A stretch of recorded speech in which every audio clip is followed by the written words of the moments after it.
wrestling with his brother, Esau, his twin brother. Even in the womb of his mother, he was grappling the heel of Esau. So he would want to be first. He wrestled for the birthright, for a bowl of beans. There's a trickery that happened so that he got the birthright from Esau. And later, Jacob hijacks Isaac, his father, who was going to bestow the blessing on Esau, but he got it anyway. But it could have been all good right after. No. When Esau learned about Jacob cheating on him again, Esau, his twin brother, grew a great hatred for him. A garlic shot. And he wanted to kill his twin brother. These are ancient times, ancient context. Don't do that today. And hearing about this, when there was a threat for his life from his own twin brother, fight, flight, or freeze is the usual stress response. I'm a doctor anyway, so what he chose was to flee. Flight was his defense mechanism. And he was able to run away. He ran away to his uncle. The uncle's name is Laban. Everybody say Laban. Yes, the Filipino word Laban. Yes. How sad and ironic. Remember this. This is so sad and ironic for Jacob. Jacob, he went to grab the birthright. He went to grab the blessing, grappled for the blessing, wrestled for the blessing.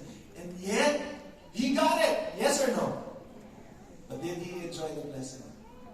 Never. He never enjoyed it. He wasn't able to enjoy it because he was always on the run from Esau's wrath. He did not have it right. My friend, here's a good lesson. In life, it is possible to get what you want. Yeah? And not what you got. And not want what you got because you got it in the wrong way. Let me say that again. Let's say it together if it's flashing the screen. It's possible to get what you want and not want what you got because you got it the wrong way. You got the money, but you're not happy because you got it the wrong way. You got the girl, you got the boy, but somewhere along the line, it doesn't feel right because something wrong happened along the way. And sometimes blessings becomes our curse. It's because of how we got it. I want you to reflect on that, please.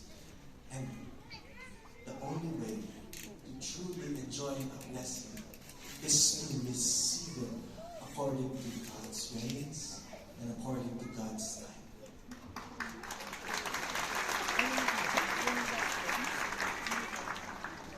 I can see your eyes grappling with that truth. Go ahead and wrestle with the Lord today. We want to submit to God's sovereignty. We want to let Him win. And you think Jacob is done wrestling with Esau, his brother? No. He faced more wrestling opponents. And I mentioned his name earlier, Laban. His uncle became his father-in-law. Here's the story. Jacob falls in love with a woman named Rachel, the daughter of Laban. You getting it? He asks Laban for her hand in marriage. And Laban agrees. But, that's how the world works. Sometimes there's always a but. But in return, he asks Jacob for a dowry. A very expensive dowry. And what was that? He asks Jacob to work for him for 7 long years so that you could have Rachel. And because of love, I will do anything for love, Jacob says. He did not say it in the text, but he agreed with that terms. 7 years. Some people can even work in a company for a year or 2. Yes. Reality check. But Jacob, out of his love, he says yes. And so after working for Laban for 7 long years, he was ready to claim his prize. Wedding bells rang in the air, but something goes wrong. And here comes the text from Genesis 29, verse 22 to 29. So, okay, here we go. So Laban, there was a wedding, invited everyone in the neighborhood and prepared a wedding feast. But that night, when it was dark, Laban took Leah to Jacob, not Rachel, and he slept with her. But in the morning, when Jacob woke up, it was Leah. "What have you done to me?" Jacob raged at Laban. "I worked 7 years for Rachel. Why have you tricked me?" During the ancient times, brides wore veils. So you trust that that's the person you really intended to marry. But there was deception. Ooh, so true until this time. The swindler was swindled. It's a prank! The prankster got pranked. He met his match. Oh, how ironic. Wrestling match. Are you getting me? Remember how Jacob disguised himself to deceive his father Isaac? It was Laban who disguised his daughter Leah to pretend that she was Rachel.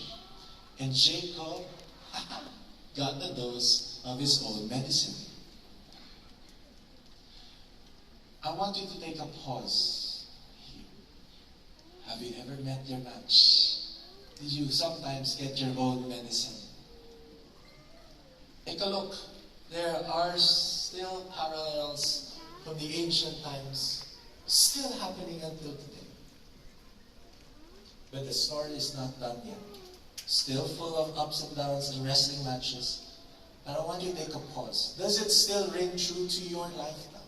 Our preaching comes from the truth of the word of the Lord. And the truth is still relevant and present even up to this time. Let me continue. This is a family of angry little wrestlers. Laban was not done yet. He wasn't done scheming Jacob. So here it is. Let me continue in verse 26 to 27. It's not our custom here to marry off a younger daughter ahead of the firstborn, Laban replied to Jacob. But wait until the bridal week is over and